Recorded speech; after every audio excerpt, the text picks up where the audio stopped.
It's you in English. My name is Anna Nichenko, and we broadcast our aim just to show you real picture of Russian invasion of Ukraine. Right now, we'll talk to our guest. It's Dr. Andrās Rācz, Associate Fellow of Security and Defense Program in German Council on Foreign Relations. Thank you that you joined today, Mr. Rācz. Hello.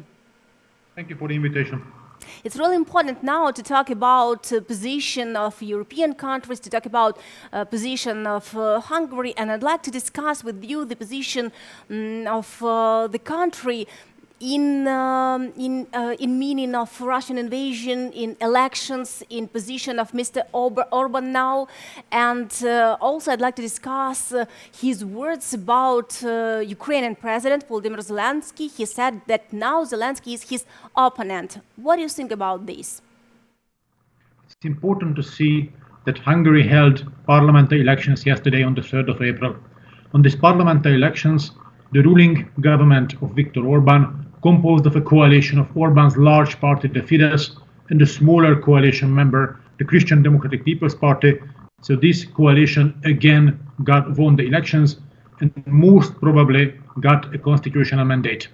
We still do not yet have the final results, but it's highly probable that Orban would gain at least 133 mandates of the 199 mandates of the Hungarian parliament. So he would again have constitutional majority. And when it comes to his position on Russia, or the Hungarian government's position on Russia, the Hungarian government, ever since at least 2014, has been conducting a quite particular Russia policy, which differs from the Russia policy of many other EU member states. And this Russia policy, this different Russia policy, or the Russia policy which differs from the EU mainstream, has become particularly apparent after Russia massively full-scale attacked Ukraine on the 23rd of February this year. Because since then, Orban's particular Russia policy has become a lot more different from the EU mainstream than before. Part of these differences manifest, let's say, in Hungary's policies on not delivering arms to Ukraine, I mean lethal arms directly, on Hungary's position on an EU ban on Russian energy resources, and on many other things. Hungary has been quite critical on the EU sanctions vis-à-vis Russia and is likely to remain critical on this position because the government has not changed. So to formalize things a bit, because the government did not change, there is no reason to think that the government's Russia policy or Ukraine's policy would change anytime soon to a considerable extent. And how Ukrainian President Volodymyr Zelensky came into the picture, President Zelensky has been highly critical on Hungary because of Budapest's position of not delivering arms directly to Ukraine. President Zelensky has made a number of critical remarks on this Hungarian policy, which in the context of the Hungarian elections, so again the domestic context matters.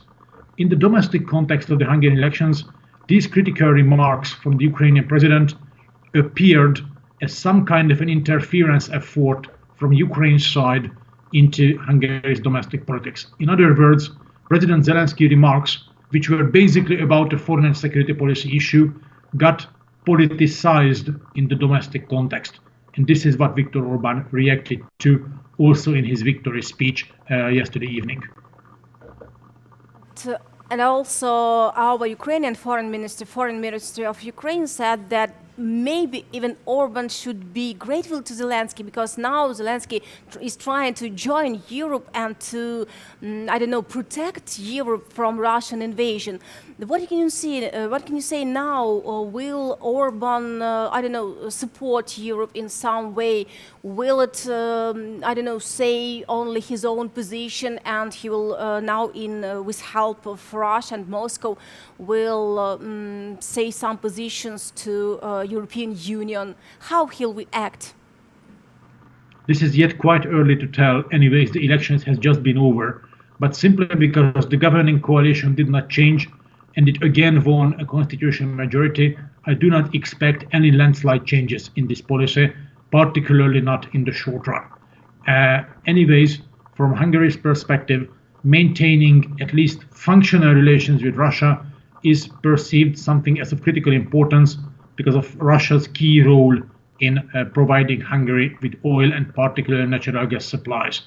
Had the opposition won the elections, there would have been a landslide change because the opposition declared that they would prefer to conduct a fundamentally different Russia policy and Ukraine policy. But as Orban got the mandate to continue, there is no reason to expect any significant changes, at least not in the short run. During the election campaign, the position of Mr. Orban was Orban or Europe. How can you explain this position and results and circumstances for Hungary, for Europe, for Ukraine? I mean, during the election, the opposition has been, Hungary had a united opposition, then 6 opposition parties with very different agendas, ranging from the center-right to the liberal left. So these 6 parties altogether formed an overarching coalition. And if you have very diverse agendas within a coalition, one needs to have simplified messages. And the opposition politicized Orban's ongoing conflict vis-à-vis the European Union and tried to picture Hungary's choice as something between Orban and Europe. But as it often happens, the Hungarian society resonated more to domestic questions, not that much on foreign policy. And one key element in Viktor Orban's new, again, 2/3 majority victory has been the dominant, overwhelming power of the ruling party in the media. I mean, Hungary's ruling party and ruling coalition has been able to control or influence at least 2/3 of Hungary's media channels, including the public broadcaster, including all but one national televisions, including all nationwide radio frequencies, including the full and complete countryside printed media. So this overwhelming information dominance, it decisively contributed to Orban's victory, simply because for millions of voters, Orban's narrative was much more convincing, was much more successful, and the opposition narratives, in many cases, did not even reach the voters. So this overwhelming media dominance of the ruling party, it was a key element in Orban's success. And this media dominance was also used to picture the war as, and the Hungarian domestic politics, the elections, that Orban pictured himself as the party of peace and positioned the opposition as the party of war.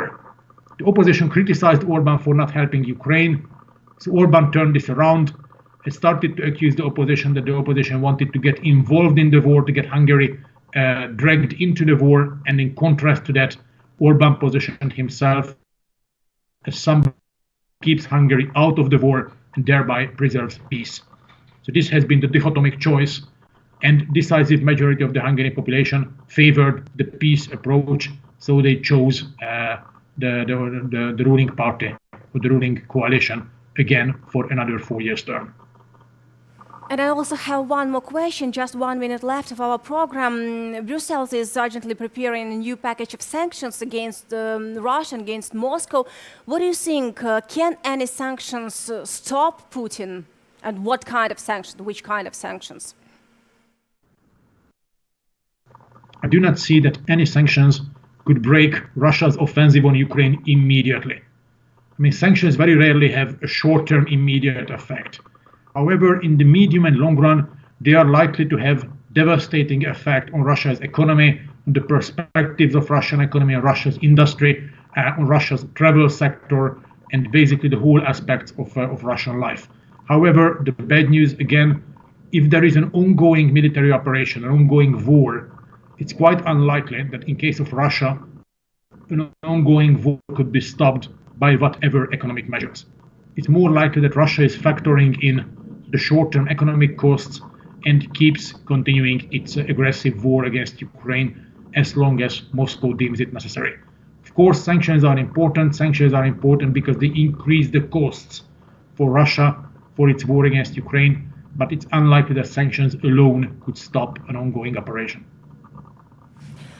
Thank you, Mr. Racz. Thank you that you joined today our program. It's really important now to give a real picture and to analyze all the facts, what's really going on now here in Ukraine, analyze this Russian occupation. I'll remind our viewers it was Dr. Andràs Racz, Associate Fellow of Security and Defense Program in German Council on Foreign Relations. It was you in English, Anna Nichenko. See you.